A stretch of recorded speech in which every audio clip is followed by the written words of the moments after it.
think it's funny that I'm even filming this video right now because it really wasn't long ago when I didn't really have an idea on how to go about filming my life in a cinematic or creative way. But everything changed once I got the Pocket 3. Over the past year, I decided to film my life pretty consistently with it, and I've gotten so many shots that I just wouldn't have gotten before. So in this video, I'm gonna share everything that I've learned and everything that I do when it comes to my process so that you can get started yourself.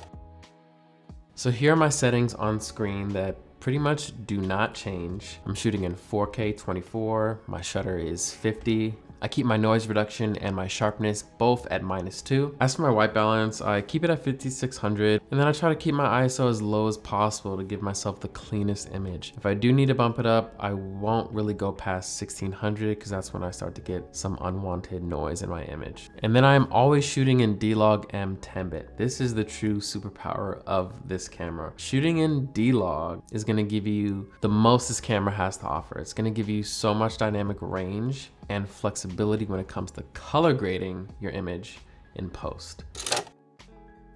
Utilize the DJI Mimo app. This app is extremely useful. It allows you to connect directly to your camera, and then you can view your shot directly from your phone.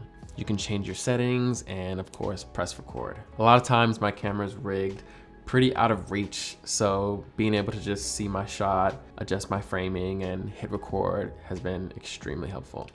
When I'm filming a scene, I try to get at least 3 shots, usually a wide, a medium, and a close-up shot.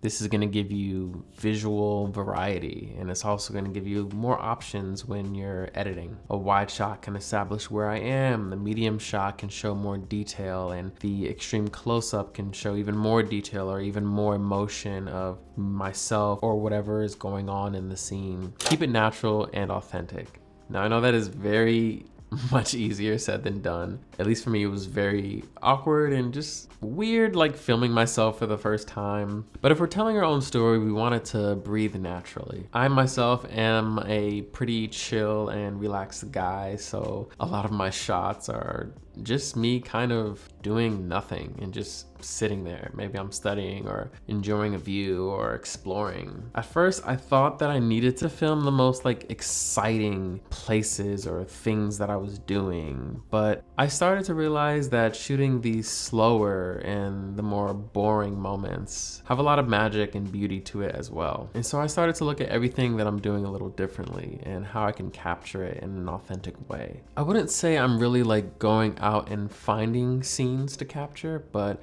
I'm usually shooting things that I'm already doing, and then I realize that, oh, this is something that is authentic to me and what I'm doing, and let me just pick up my camera and film it.